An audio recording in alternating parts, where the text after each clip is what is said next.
I mean, personally, I find, the impeachment BS very tedious because it has nothing to do with the class struggle. As a matter of fact, it's problematic. And that will be the main reason that we're going to have to go over it. But as far as I'm concerned, that'll have to wait until 2020. I thought we should take this opportunity before it gets too late to talk about the British elections on December 12th. I'm not going to give a comprehensive analysis of it. I think what I'm going to do is reflect on it, and see if that, begs a discussion from you comrades. First thing, this is important, especially if you're on this side of the Atlantic. The Labour Party, the British Labour Party, is not the same as the Democratic Party. There are similarities, but there are also important historic differences. As a matter of fact, one of the reasons why the Democratic Party exists, especially over the last 75 to 80 years, is actually to thwart any movement to form a party, either a revolutionary workers' party or a moderate labor party that, says it's going to represent the interests of the working class. The Labour Party in Britain, like the social democratic parties all over Europe and all over the world, was a product of the development of social democracy, the political development and struggles inside the labor movement between revolutionary Marxists and reformist social democrats. So it has a different history. What it is sort of an alliance of representing the workers, the interests of workers, and also the interests of the British ruling class. Obviously, that's a contradictory thing, an uneasy alliance. And for most of the last century, it is the ruling class that has dominated the alliance, the Blairites, etc. 4 years ago, Jeremy Corbyn, an important leftist leader, got into the Labour Party and became its leader on the basis, I believe, of the vote of many thousands upon thousands of young workers, who, like a lot of young people in this country, were adversely affected, not only by, but it certainly made things worse, the 08 global financial crash. And it was a significant development. Corbyn pushed the party to the left in a distinctive way, not a revolutionary, but nonetheless important.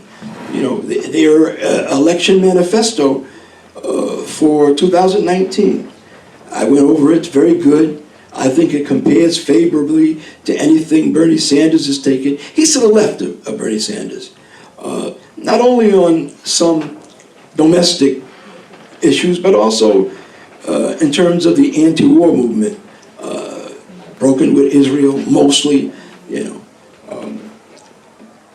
So what happened? Why did the elections turn out the way that they did? With Labour losing badly and the Tories, the conservative bourgeois party, gaining ground. Well, number one, there were the vicious attacks on Corbyn. And us not being there, we didn't feel it. We didn't feel the heat and the seriousness, and the constant effort of the bourgeois media and bourgeois politicians to demonize Corbyn. They whipped us this whole thing about him being an anti-Semitic, primarily because he criticizes Israel. The military came out and almost held a press conference with generals in uniform saying that if he was elected, it would represent a threat to the national security of our empire. Some of the bankers, coming out and saying, if he's elected, the British pound will go down, there'll be a financial collapse, the country will fall apart. you know. So, and this was constant every day. There are some who say that Corbyn made too many concessions to the bourgeois elements in his party, which more often than not are referred to as the Blairites after Tony Blair, you know, and that he should have had a hard line and pushed all the bourgeois elements out. That's something to think about.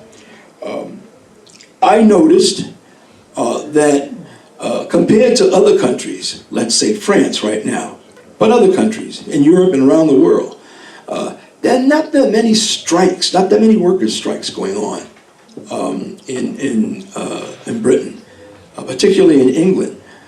Actually, there's a local strike of transportation workers, and just to give you an idea of how a strike and a workers' struggle, you know, can compare to an election, and the danger in that the workers on strike actually called off the strike for 1 day so they could come back and vote. Like, that makes sense, you know. This is important to me, and I think it's important to all revolutionaries, because, you know, if you rely on the elections and not pushing or helping the working class get into motion through mass struggles, through strikes, through occupations, it's very, very dangerous. Bourgeois elections, 9 out of 10 times, the bourgeoisie, that's their thing, you know, that's their game, they know how to do this. It's rare that, you know, the bourgeoisie somehow doesn't win in their bourgeois elections. When the workers are fighting, when they're striking, you know, they have the opportunity to realize more of their strength and their power, you know. So that's something I hope that the comrades, you know, will review over there when they're going over how this happened. You know, a lot of the left feels very down and bad, you know, and leftists all over the world, I think. But this will pass, and the crisis for the British workers, it's going to deepen with more austerity, more attacks on the working class. So this is just one phase, and we're just trying to discern some lessons. Of course, the major problem in this election was Brexit. Brexit was the vote in the summer of 2016 to leave the European Union, you know, and just be under the thumb of the British ruling class. And if everybody was truthful, it should have been made as clear as possible that this was a dead end for the working class, you know. The bourgeoisie of the European Union is terrible, horrible, and we're against them. But to trade the European bourgeoisie as your master for the British bourgeoisie, this is a dead end for the working class. Some say that Corbyn's position on Brexit was too equivocal, trying to please everybody. I think that this was probably true. It seems like he didn't feel secure enough and strong enough just to say Brexit is a trick to divide the working class, especially against immigrant workers, and it's racist. And so that shouldn't be what we're talking about. We should be talking about how to rally, you know, the massive strength of the workers and their allies around the world, which means the entire working class. I think, perhaps, that the chances of Jeremy Corbyn and the Labour Party winning were very, very slim because of Brexit and other things. Brexit's not just about the workers, it also represents a division in the British ruling class. But as far as we're concerned, its principal target in terms of division and using racism was definitely the working class. I don't think the British ruling class was going to allow Corbyn to win. They weren't going to do that. He was feared, it was considered too antithetical to the interests of the British bourgeoisie. unless there was some kind of revolutionary situation where the masses were in the street by the hundreds of thousands demanding revolution and socialism. Maybe then, but that wasn't the case last week.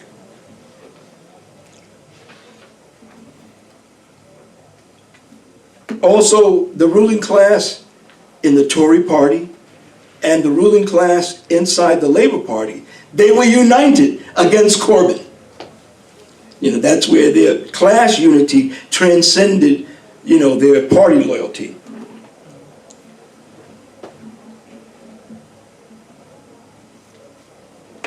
If you're going to lose an election, from a tactical and political perspective, and, you know, maybe they were optimistic in the Labour Party. I'm sure they fought to the last minute before the elections. However, if you thought it wasn't going to go your way, and a lot of them had a lot of questions about that because they were, you know, aware of the war being waged against Corbyn and the Labour Party. Sometimes it's better, if you're going to lose an election, to be politically strong and not equivocal on principal issues, so that at the very least you lay the basis for a future struggle. I ask myself, you know, I mean, we can't put ourselves in Corbyn's place, and generally the party shies away from, you know, having some up and down analysis of the situation that the working class and the left in another country faces, although, you know, we do maintain our right to comment on it. You know, would have been better if Jerry Corbyn had come out more strongly as an internationalist. Number one, defending the migrant workers who are under attack, and saying very strongly, even if it lost him some votes, I am with the migrant workers. They are part of our class. One of the reasons why we're going to have to strengthen ourselves on this question of proletarian internationalism is because today there's so much confusion. Internationalism, without qualifying it, is viewed as something that serves the bourgeoisie. In other words, imperialist globalization. It's the rich that are the internationalists, and it's the working class that's, you know, for the, that's, whatever they're saying, that's in the interest of the working class. Just like the lie that, you know, the cities are for the bourgeoisie and the countryside is for the working class. Trump has tried to play that card too. No, the workers in the city, regardless of their jobs, that's the working class, as much as the working class belongs to the workers in the countryside. It's not a generational divide. Some say a lot of young people, they were for Corbyn, you know, but Corbyn lost the older white workers in the center of the country. Our message is no, we don't choose. All of that's the working class. And that's the point. You have to talk more and more about class. And I think for any revolutionary that's going to be viable, and any revolutionary party, you have to have, coming into the next phase of global class struggle, a really strong position against racism and for working class internationalism. Now, it may seem a bit abstract and not as important as addressing the local struggles that people are in, whether it's Medicare for all or, you know, free college or racist brutality in the subways or on the streets, you know, and people relate to their local struggles. But sooner or later, as the crisis deepens, the worldwide crisis deepens, and the class struggle sharpens, internationalism is going to become more and more decisive. I wonder whether it would have been a good idea for Jeremy Corbyn to call a conference, hold it in London, host it, call a conference of all European socialists and revolutionaries who want to discuss how we can strengthen the class struggle against the European Union, the bankers in Germany, and bring them all in, you know, and that would say so much. That would be a signal to anyone who was worried about the chauvinism and bourgeois nationalism having an effect, that no, this is a leader who has an internationalist view. You know, I'm not sure whether this became part of the program of the Comintern or the Third International. We had a discussion about that a few months back, as this is the 100th anniversary. The Third International formed in Moscow in 1919. But if they didn't take the position, they were at least discussing it. And that was calling for the workers to declare a United States of Europe, where it would be the united European workers fighting the bourgeois imperialist unity of the bourgeois forces. That's an important point. Sooner or later, we've got to go back to that. I wonder whether Corbyn, and I'm not being critical of him, I'm just thinking out loud of what would have helped, what would have made a difference, what would have sent a message that would have been interpreted as, we're not going to turn against migrant workers or workers anywhere outside of our geographical boundaries. Maybe he should have gone to Paris. Why? Because there's a general strike in France. There's a tremendous general strike in France with thousands upon thousands of workers out in the street in every city. I believe it's still going on. Yep. You know, this is primarily against the attempts by Macron and the bourgeoisie to take away retirement benefits or to make somebody have to work longer. But there are other issues involved. Imagine if leaders of the Labour Party would have gone to Paris to say, we are with the French workers. And as a matter of fact, you know, send delegations from Italy and from Spain and from Germany and from Norway and Poland, you know, to show solidarity with the French workers and their general strike. And moreover, when are we going to have a continent-wide general strike so that unity will no longer mean the European Union, but it will mean working class unity?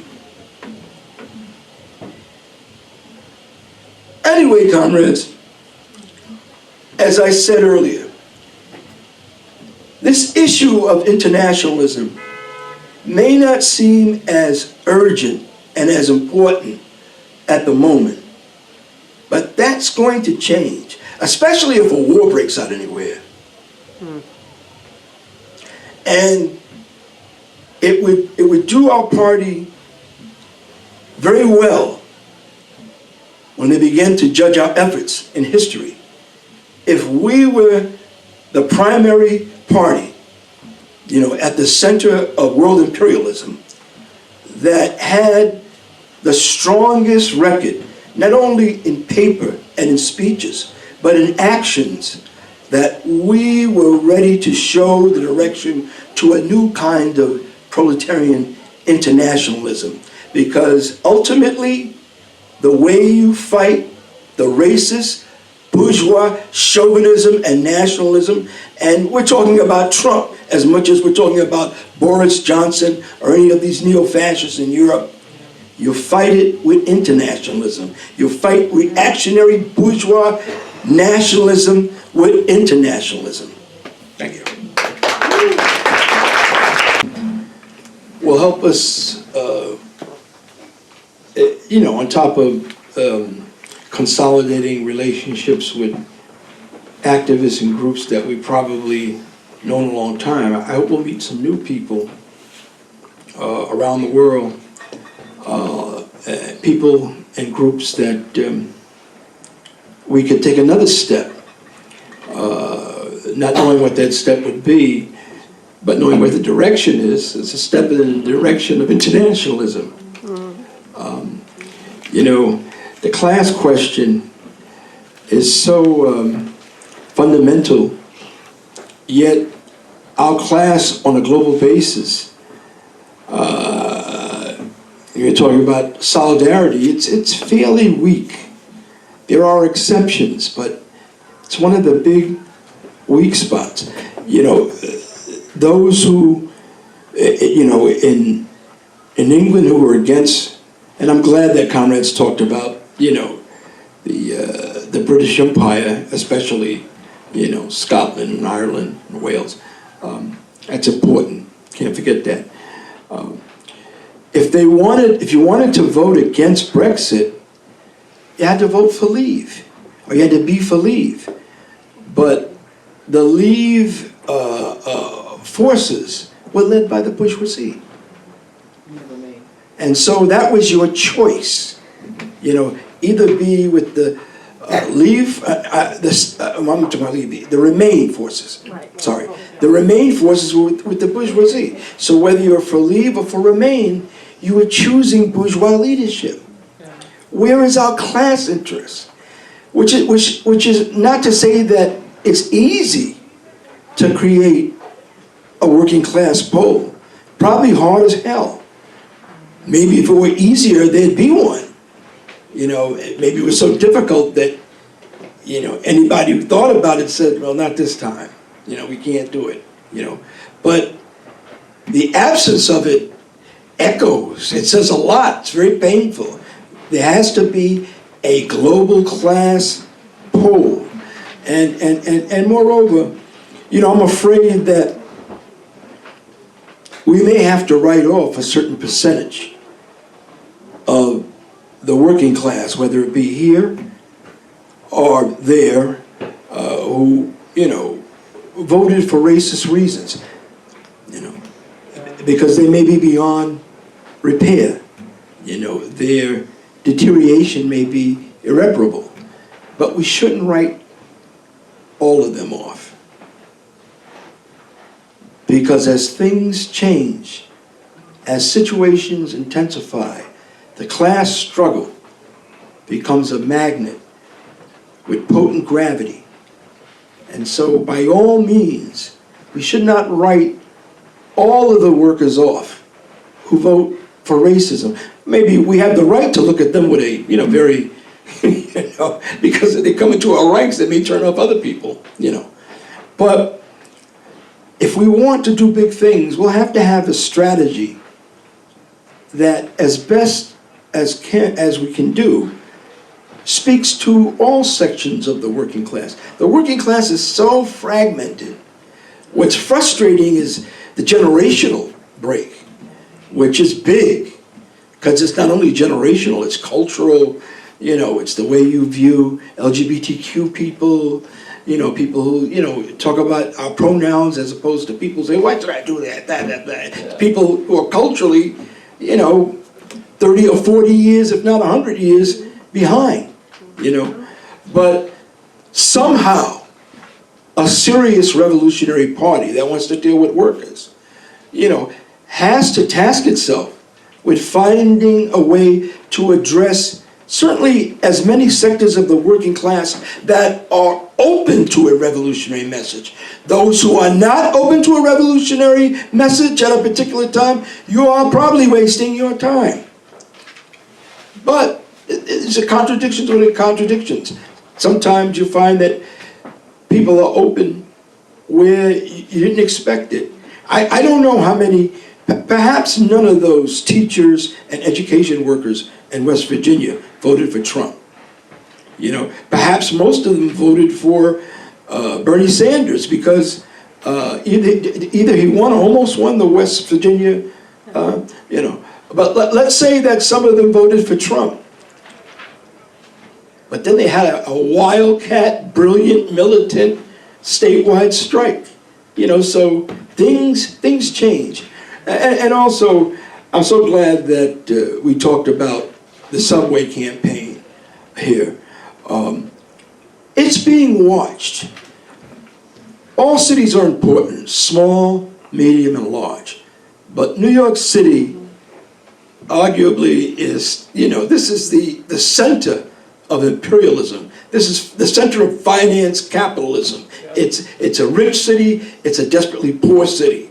It's a multi-color city, you know. And so people look here, and I noticed that there are struggles. Everywhere where there's a subway, there are struggles, there are similar struggles. Either for, you know, lowering the fare or ending the fare, or struggling against the state, the police, you know, targeting people of color or LGBTQ people, you know. And so I think this is an important struggle. I think this is a very important struggle whose potential significance transcends this municipality.